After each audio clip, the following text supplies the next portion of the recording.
Hello friend, आप सभी का आपके अपने YouTube channel super study four welcome है।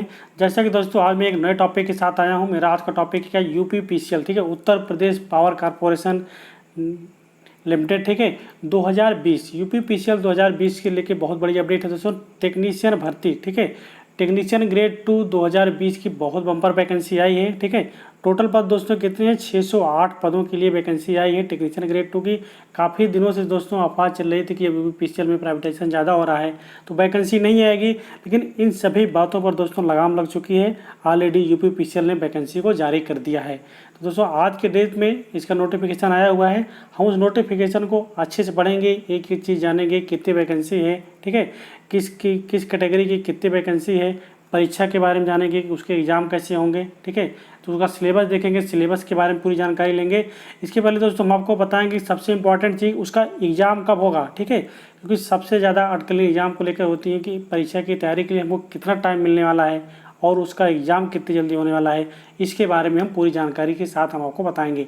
इसके पहले यदि आप हमारे यूट्यूब चैनल पर पहली बार विजिट कर रहे हैं तो आप हमारे यूट्यूब चैनल को सब्सक्राइब करें, वीडियो को लाइक करें और ज़्यादा से ज़्यादा शेयर करें। दोस्तों आइए हम चलते हैं डायरेक्ट यूपीपीसीएल की ऑफिशियल साइट पर। दोस्तों मैं यूपीपीसीएल की ऑफिशियल साइट पे आ चुका हूँ, ठीक है। आइए दोस्तों आपको मैं दिखाता हूँ। यहाँ पर देखिए लिखा हुआ है एडवर्टाइजमेंट फॉर दी, ठीक है, आप इसको देखिए, इस लाइन को आप पढ़ें। Advertisement for the post of technician electrical against advertise number हमारा 2020 का है। टेक्नीशियन इलेक्ट्रिकल के लिए वैकेंसी आई हुई है, ठीक है। दोस्तों इसका नोटिफिकेशन अपलोड कर लेते हैं। इसका नोटिफिकेशन अपलोड किया, ओनली दोस्तों 1 सेकेंड डाउनलोड हो गया, ठीक है। ओनली 1 सेकेंड वेट करते हैं दोस्तों। देखिए दोस्तों इसका नोटिफिकेशन ऑलरेडी अपलोड हो चुका है। हम बात करते हैं, देखिए, विद्युत सेवा आयोग, ठीक है, विद्युत सेवा आयोग Uttar Pradesh power corporation limited SLDC परिसर निकट मंत्री आवास विभूति खंड फेज 2 गोमती नगर, ठीक है। दोस्तों इसमें बात करते हैं कि ये पोस्ट पद नाम कितना है, टेक्नीशियन विद्युत का है, ठीक है। पद कोड कितना है? 826 है। अनारक्षित मतलब जनरल की सीटें कितनी हैं दोस्तों? 245 245 सीटें जनरल के लिए हैं।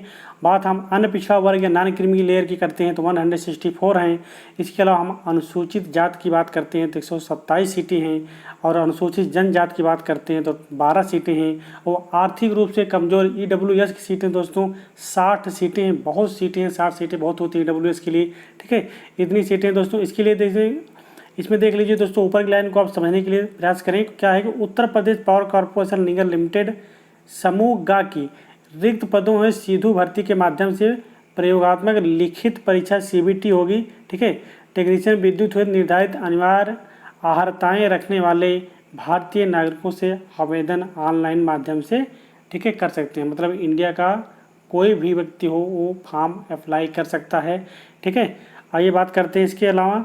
इसमें देख लीजिए क्या है दोस्तों, रिक्तियों की संख्या आप जानते हैं वो सरकार के ऊपर निर्भर करती है, घटा भी सकता है और बढ़ा भी सकता है, ठीक है। ऑनलाइन एग्जाम होगा सीबीटी, उसके 2 पेपर होंगे दोस्तों, ठीक है। बाकी इसमें बात कर लेते हैं वेतन की। वेतन इसका क्या है आप देख लीजिए। वेतनमान जो है, ठीक है, लेवल 4 में रखा जाएगा आपको। 27,200 है उसका पे ग्रेड, ठीक है। बात कर लेते हैं दोस्तों शैक्षिक अर्हता की, ठीक है। शैक्षिक अर्हता क्या है इसके बारे में हम पूरी जानकारी के साथ पढ़ते हैं। शैक्षिक अर्हता क्या है कि आवेदन के समय अभ्यर्थी के पास निम्न शैक्षिक अर्हता का होना अनिवार्य है, ठीक है। यदि आप आज आवेदन कर रहे हैं तो आपके पास सारी डिग्री कंप्लीट होनी चाहिए। तो माध्यमिक शिक्षा परिषद उत्तर प्रदेश की हाई स्कूल समकक्ष परीक्षा विज्ञान एवं गणित विषयों के साथ उत्तीर्ण होना चाहिए दोस्तों, ठीक है। जिनकी ITI यदि आपका हाई स्कूल विज्ञान और गणित के साथ है, उसके बाद आप ITI किए हैं तभी आप एलिजिबल हैं, ठीक है। छात्र के रूप में नियमित ट्रेडों में से किसी एक ट्रेड में 2 वर्षीय अखिल भारतीय अथवा राज्य व्यावसायिक प्रमाण पत्र NCBT या SCBT का होना आवश्यक है। दोस्तों कौन कौन सी ब्रांच एलिजिबल हैं आप देख लीजिए। इलेक्ट्रीशियन वाले एलिजिबल हैं, इलेक्ट्रिकल वाले एलिजिबल हैं, या इलेक्ट्रिकल में जो कौशल विकास के अंतर्गत विद्युत का प्रशिक्षण प्रदान करते हैं वो भी एलिजिबल हैं इस वैकेंसी के लिए, ठीक है। बात कर लेते हैं इसकी आयु की।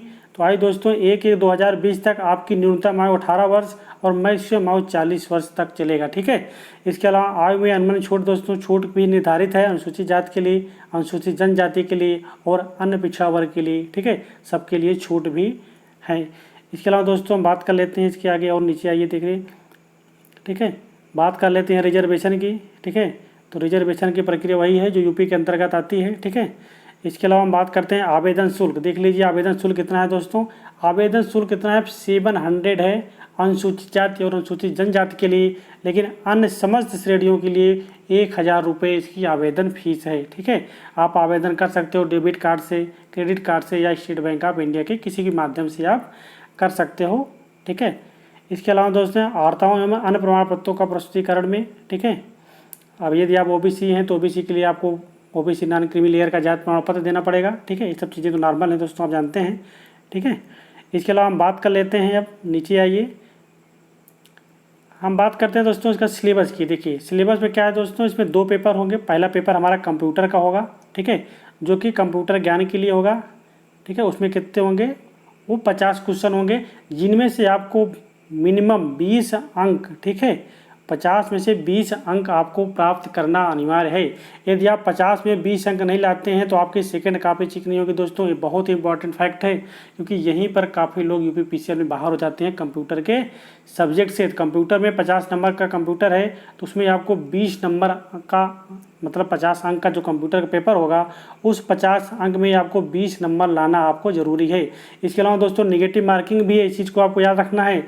निगेटिव मार्किंग कितनी है, निगेटिव मार्किंग 1/4 है। ठीक है, 1/4 की निगेटिव मार्किंग भी है, तो इस चीज़ को भी आपको याद रखना है। 50 में से 20 नंबर आपको लाना अनिवार्य है। जब तक आपका 25 में से 20 नंबर नहीं आएगा तो आपका यूपीपीसीएल में आपकी सेकंड वाली कॉपी चेक नहीं होगी, जो कि आपसे उसी सेकंड वाली कॉपी से ही आपका मेरिट बनने वाली है। ठीक है, तो कंप्यूटर क्या करना है, ओनली आपको पास करना है बस। इसके अलावा बात कर लेते हैं हम सिलेबस की। सेकंड पेपर का सिलेबस क्या है, तो इसमें देख लीजिए समान अध्ययन एवं तार्किक ज्ञान, रीजनिंग के क्वेश्चन हैं 20 अंक के हैं। ठीक है, समान हिंदी है 15। ठीक है, इसके अलावा 15 नंबर का है। इसके अलावा दोस्तों हाई स्कूल स्तर पर हमारी अंग्रेजी है, जिसे बोलते हैं इंग्लिश में, 15 क्वेश्चन रहेंगे और 15 नंबर का रहेगा। इसके अलावा आपके टेक्निकल विषय का जो रहेगा 150 क्वेश्चन रहेगा आपके टेक्निकल से। तो टोटल दोस्तों 200 क्वेश्चन रहेंगे और 200 नंबर का पेपर होगा। ठीक है, इसमें चयन है तो कम से कम 33.5% अंक लाना अनिवार्य होगा। ठीक है, जिनके जो कैंडिडेट ऐसे हैं जिनके 67 अंक से कम आएंगे वो जो है उत्तीर्ण नहीं होंगे। तो कम से कम आपको 67 अंक तो लाना ही होगा 200 में। यदि आपको यूपीपीसीएल में टेक्नीशियन ग्रेड 2 बनना है या टेक्नीशियन की वैकेंसी के लिए आपको अप्लाई करना है और आप उसकी तैयारी कर रहे हैं, तो आपको कम से कम 200 में 67 अंक तो सिलेक्शन के लिए लाना ही पड़ेगा। मिनिमम नंबर है दोस्तों, मैक्सिमम तो कितनी भी जाती है आप जानते हैं, हर बार मेरिट बहुत जाती है यूपीपीसीएल की। आइए हम बात करते हैं दोस्तों इसके अलावा इसकी लास्ट डेट के बारे में बात कर लेते हैं। इसका लास्ट डेट कब है, ठीक है, अप्लाई करने की तिथि के बारे में हम जानते हैं। बाकी एक चीज़ और बात करें तो जैसे सेंटर, इसके सेंटर कहाँ पे है, एग्ज़ाम सेंटर के बारे में बात कर लेते हैं हम थोड़ा सा, 1 मिनट एग्ज़ाम सेंटर के बारे में देख लीजिए। एग्ज़ाम सेंटर कहाँ पे हैं, परीक्षाएं कहाँ पे होंगी दोस्तों, लखनऊ में होगी, बरेली में होगी, गाज़ियाबाद में होगी, नोएडा में होगी, गोरखपुर में होगी, वाराणसी में होगी, मेरठ एवं कानपुर शहरों में परीक्षाएं आयोजित की जाएंगी।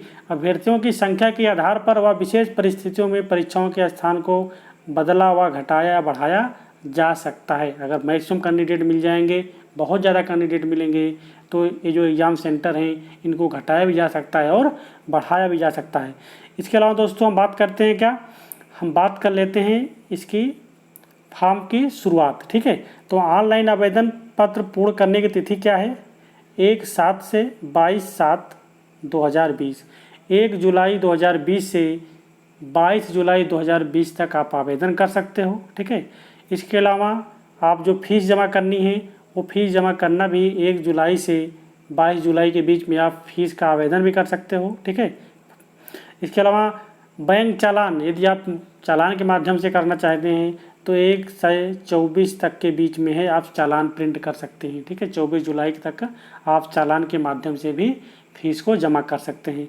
दोस्तों सबसे इम्पॉर्टेंट पॉइंट क्या है इसमें कि परीक्षा की तिथि, परीक्षा की संभावित तिथि देख लीजिए दोस्तों क्या है, अगस्त का 2nd वीक दिया है। ठीक है, अगस्त का 2nd वीक बहुत कम टाइम है दोस्तों।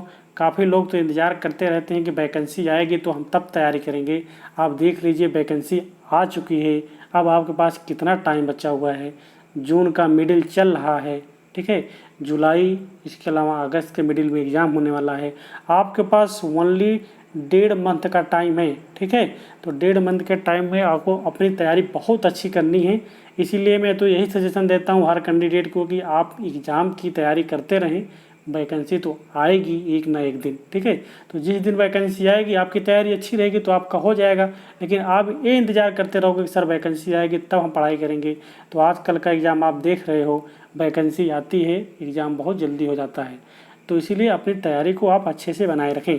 साथ ही दोस्तों, यदि आपको मेरा वीडियो पसंद आया हो तो वीडियो को लाइक करें, शेयर करें। यदि अभी तक आप चैनल को सब्सक्राइब नहीं किए हैं तो चैनल को सब्सक्राइब जरूर करें। दोस्तों, एक लास्ट पॉइंट बात कर लेते हैं नॉर्मलाइजेशन पे, ठीक है। यदि कई शिफ्ट में एग्ज़ाम होगा, जब कई शिफ्ट में एग्ज़ाम होगा तो वहाँ पे नॉर्मलाइजेशन भी होगा, और नॉर्मलाइजेशन किस प्रक्रिया पर होगा ये आपको दिया हुआ है, ठीक है। अगर आपके एग्ज़ाम एक से कई शिफ्ट में होते हैं, 2 या 3 शिफ्ट में होंगी, तो आपका वहाँ पर नॉर्मलाइजेशन की प्रक्रिया भी लागू होगी, ठीक है। तो इसलिए दोस्तों, आपको अभी से ही, आज के डेट से ही आप लग जाइए यूपीपीसीएल की तैयारी में, यदि आपको टेक्नीशियन ग्रेड 2 बनना है यूपीपीसीएल में, ठीक है। तो हम आशा करते हैं आप मेरी जानकारी से सहमत होंगे। मेरी जानकारी दोस्तों आप सहमत हैं तो वीडियो को लाइक कीजिए, शेयर कीजिए। यदि अभी तक चैनल को सब्सक्राइब नहीं किए, चैनल को सब्सक्राइब जरूर कीजिए, क्योंकि हम आपके लिए लेके आने वाले हैं बेहतरीन क्लास यूपीपीसीएल TG2 की, ठीक है। आज तक की सबसे अच्छे से हम पढ़ाने का प्रयास करेंगे। आपको इलेक्ट्रीशियन पूरा पढ़ाएंगे, जीरो से लेके हाई लेवल तक, ठीक है। सारे क्वेश्चन कैसे आते हैं इलेक्ट्रीशियन में, एक एक क्वेश्चन को हम अच्छे से समझाएंगे फुल एनालिसिस के साथ, ठीक है। तो आप अभी तक यदि मेरे चैनल को सब्सक्राइब नहीं किए हैं तो मेरे चैनल को सब्सक्राइब कर सकते हैं। आप देखना चाहते हैं कि मैं कैसे पढ़ाता हूं, तो आप मेरे चैनल के प्लेलिस्ट में जाइएगा, वहां पे ऑलरेडी मेरी वीडियो पड़े हैं, आप वहां पे देख लीजिएगा कि कैसे मैंने आपको वहां पे थ्योरी की क्लास को पढ़ाया है, तो आप देख सकते हैं। थैंक यू दोस्तों, thanks for watching, thank you.